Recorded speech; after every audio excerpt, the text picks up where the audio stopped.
I am going to give you an overview of Scout APM on a Ruby application. So this is the home page, and the home page lists all of your applications that are reporting to Scout, as well as a few high-level metrics that you can dive into once you get into our application. So let's click into one of our applications here.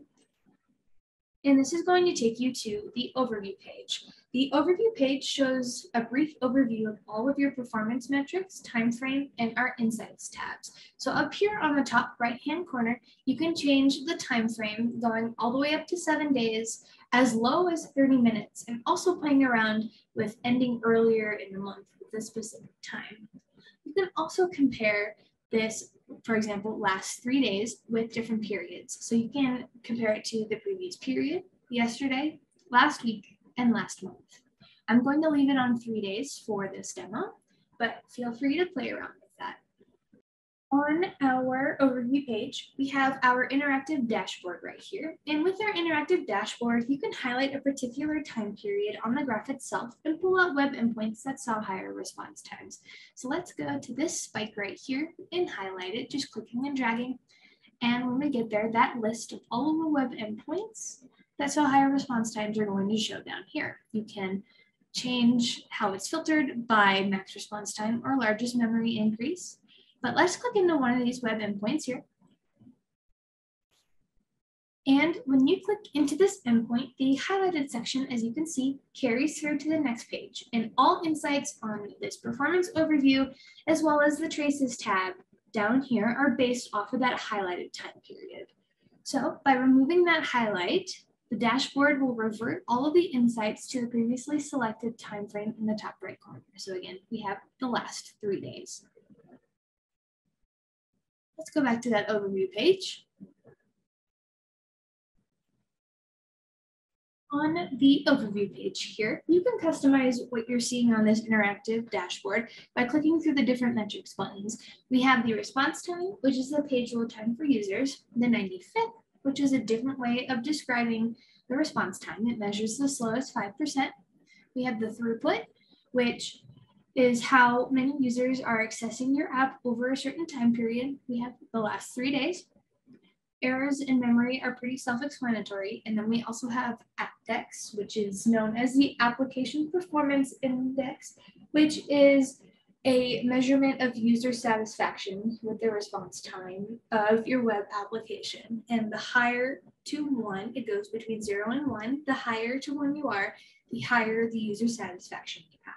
So as you can see here right now, we are on throughput, and that yellow line, as you move your mouse, goes through the throughput for the time period. You can click on, other metrics here like the response time, and that yellow line will change to reflect the response time, errors, memory, and AppDex. Next, we're going to dive down here into the N+1 Insights tab. And this tab is where we can see various endpoints, where we found an N+1, and the numbers of queries over here on the right, as well as how long they're taking. It is important to note with Scout that the time frame pulls insights over the past 24 hours. So once an N+1 is fixed, it may take some time to disappear from the list. So let's click into one of these N+1, and it will pull up a timeline view. This timeline view is very helpful because you are able to see when an N+1 showed up, for example, after a deploy. So as you can see down here, we have the list of those web endpoints with that little N+1 flag. And you can see exactly where that N+1 is happening. You can also click into the SQL tab down here, and it will give you the SQL query of what's going on in this N+1. We do scrub data, so of course you're not going to be able to see the exact query, but you should be able to dive in on your own and see where this is happening, as well as the backtrace. So with the backtrace, we do have a GitHub integration. And if you integrate with GitHub, you are able to see the exact line of code of where that N+1 is occurring. But if you choose not to use our GitHub integration, you will still get a list that looks just like this with the exact path as well as the line number of where this is occurring. And currently we are on a condensed view here, but if you unclick that condensed view, you are able to see all of the web endpoints with all of the N+1s and anything that's going on, but that condensed view streamlines insights to the top from that endpoint that you clicked on. Let's go back to the overview page. Another useful feature that our customers love is our Slow Queries Insights tab down here. This tab lists all of the various slow queries present in your application. Just to note, these queries might not have to be slow either, as something could be taking up a lot of time within an endpoint or a background job. Let's click into one of these right here. And when you click into one of the traces, Scout highlights where that query occurs in the timeline of the request. So clicking into that SQL and backtrace, you can see details of where it's happening, but you could also see the exact time as well as how many calls is happening for this specific trace. Back on that overview page. Also have our Memory Float Insights tab. And this shows background jobs and endpoints where there is a noticeable memory increase. So this gives you a look at memory usage before and after the request finishes.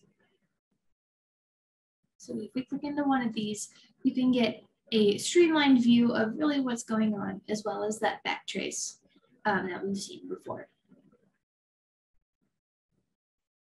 Lastly, on this overview page, I'm going to go over the Error Insights tab, and this is just a snapshot of what you will see on the errors page, and it lists all of the errors across all transactions for your set time period in the top right corner. Now, I'm going to go over these tabs up here at the top, and we're going to start with the Web Endpoints tab. So if you want to highlight on our interactive dashboard, and then click into our Web Endpoints tab here, you can see that the highlighting will carry over into this Web Endpoints page to get more streamlined views of what's going on. But the Web Endpoints page gives a list view of all web endpoints in your application, and it lists them in order of time consumed by the app. That is calculated by the response time times the throughput divided by all other endpoints. So a high time consumed web endpoint means that it's one of the most trafficked endpoints in an application, and therefore it's best to give attention to those endpoints to give greatest impact to users. Also click into the arrow here, and you can filter out the web endpoints by a specific query here. So for example, we have percentage of time consumed, and it will pull up those web endpoints that have the highest time consumed. We also have the slowest average response time, highest throughput, and maximum allocations as well. Let's dive into the background jobs tab. And this background jobs tab shows the execution time and throughput for your various background jobs and provides similar insights as the Web Endpoints tab. As you can see over here, that highlight has still persisted. So if you are diving into a specific issue or spike in your data, you'll be able to click into any of these background jobs that may make sense with the highlighting. Similarly to that Web Endpoints tab, we also have that arrow that you can click down and again filter out these background jobs by different items. So we have the highest throughput, slowest average execution time, and highest latency. And when you click on one of these, of course, the background jobs with, for example, the highest latency will show up on the top here. Now let's dive into the Services tab. So under the Services tab, we have two items here. We're going to dive into the Database page first. The Database tab is one of Scout's differentiators from our competitors. Our Database tab shows how your database performs in relation to your app, and it lists queries based on time consumed, very similar to those Web Endpoints pages, but essentially it's just the throughput times the query time. And it provides insights on what query is and where it occurred. So as you can see here, that highlight persisted. But let's remove that real quick. And as you can see down here, we have a table of all of the database jobs down here. Now, with that highlighting tool, you can filter value on the database tab to just what you've highlighted. So let's highlight right here. And by highlighting a section of data you want to investigate, our platform will show the increase and decrease in the mean time of your highlighted time versus the rest of the time. As you can see down here, this table is grayed out except for the actual endpoints here of what's going on. So you can click that arrow, and again, you can see the traces and the time each call takes, as you can see down here. And you can also investigate further by clicking into a call and seeing that backtrace. So if we click into this right here, you can see that timeline view that we looked at before with that backtrace.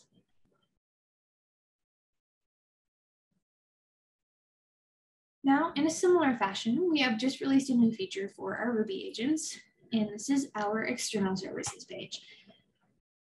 Our external services page is where you can deep dive to find important metrics and the amount of time spent in your API calls. So, such as the database tab, you can highlight a section of data to see more specifics, and you can look into an endpoint to view its background jobs. As you can see, that highlight still persisted, and you can click down into these background jobs right here.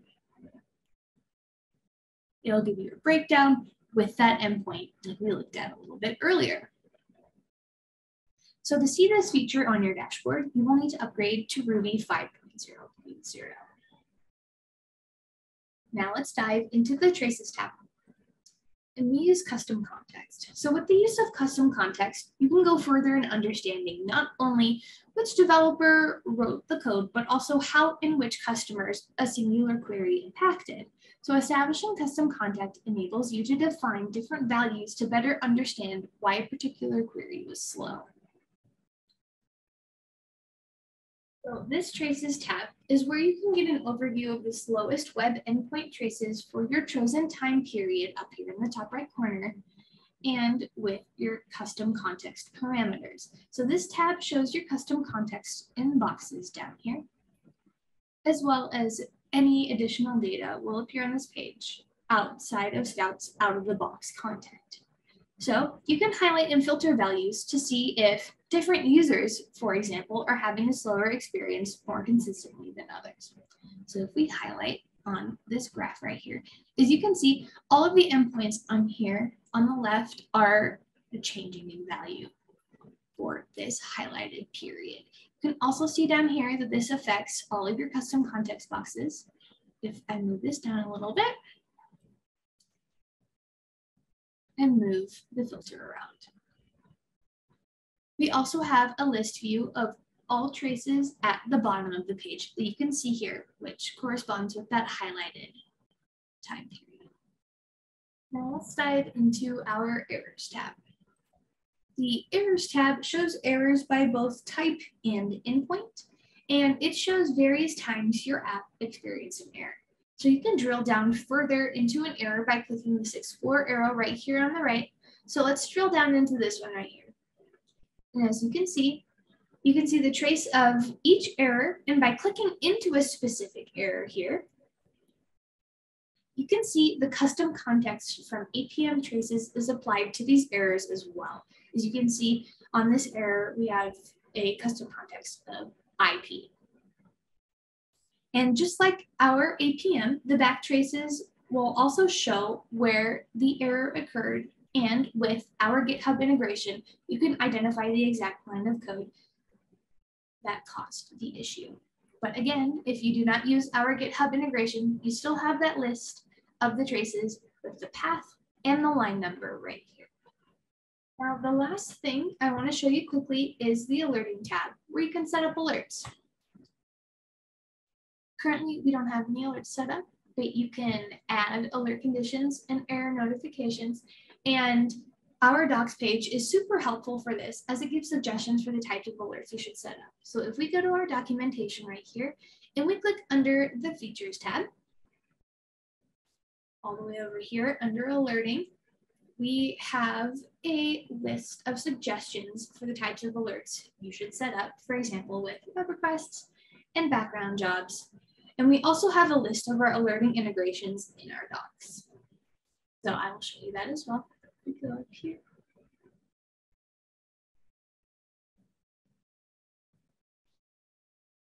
All the way to the top of the page, and we can click on that integration section here in our docs. And we have an entire list of alerting